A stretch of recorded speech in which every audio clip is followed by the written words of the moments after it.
That the rains will come in the rainy season is a certainty.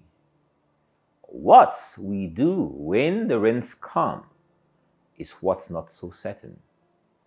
For some, it's time to have a cozy time with your spouses. For others, it's a time to plant. There are those who will get their umbrellas, raincoats, and rain boots ready, while there are those who will get drenched by the rain. There are those who will fix all the leakages in their roofs, windows, and doors, and there are still others whose houses will get flooded. There are some who will make sure their car wipers are maintained in advance, and there are still others whose wipers will fail once the rain starts. Why are many left confused and unprepared about an event, occurrence, or season that's certain to come? These are the people who are tossed to and fro by every wind of life. They live a carefree life. They take nothing seriously. They most likely don't believe in tomorrow, or maybe they just take every day as it comes. We can't wish away God's times and seasons. They are His institution of learning for mankind, and wisdom is the certificate each season confers on those who learn what the seasons have to offer.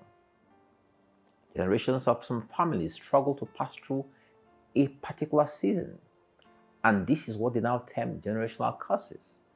They never discovered the reason for their season. Hence, they continue repeating the seasons. What's the reason for each season? This is the question the wise man tries to answer. We are now facing a season of unprecedented global economic challenges. There's an upsurge in crime all over the world. What's the reason for this season? We can also see the alarming level of moral decay, decadence, and depravity in our world today. Why? It seems as if the world is saying, we don't want to have anything to do with God. Let us be and let us live our lives the way we want to live it.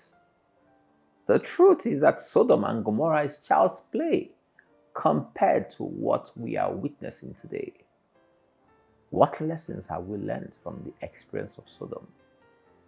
In Genesis 18:20, the Lord said, because the cry of Sodom and Gomorrah is great, and because their sin is very grievous, I will go down now and see whether they have done altogether according to the cry of it, which is come unto me. And if not, I will know. This means that someone or some persons had been petitioning God about the evil in Sodom. So, God sent two angels to Sodom to investigate and take action against Sodom and Gomorrah. As they got to the city gate, they saw the petitioner in the person of Lot sitting there. He lived in Sodom, but Sodom didn't live in him. He was so disgusted with the sin and corruption in the city that he spent his time at the city gate, away from the madness, praying and petitioning God to deliver he and his family from the evil. This is where the angels found him, and he practically forced them to stay with him because he knew what would befall them if they went into the city center.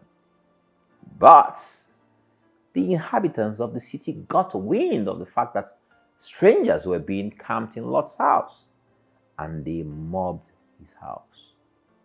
We see Lot offering his two virgin daughters as a ransom to save the lives of the strangers, but the angry mob refused.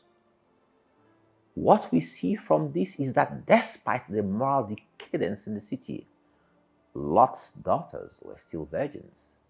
They didn't conform. They followed their father's footsteps. We are in the season of Sodom and Gomorrah. This is not the time to be carefree. This is not the time to complain. This is not the time to be weak. This is not the time to buckle. This is the season to be different, to be set apart, to differentiate and distinguish yourself.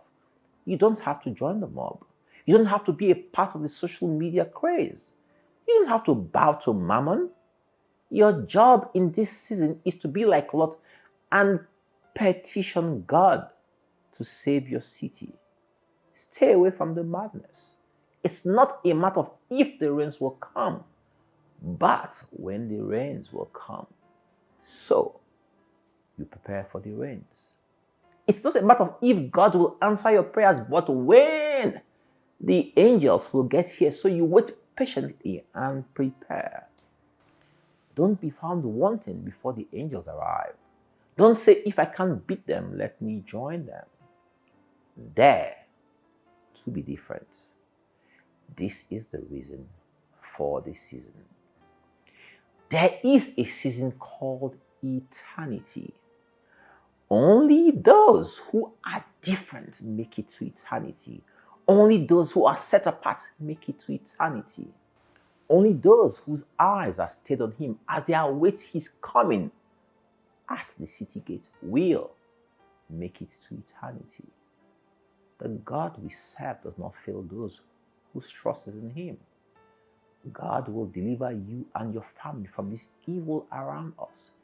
He will preserve you and yours. For every time people scorn you for being different, always remember that you have to be different to make heaven. Heaven and eternity are a guaranteed final season of life for those who will dare to be different in this day.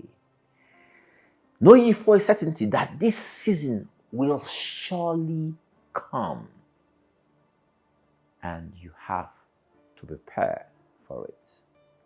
God bless you all.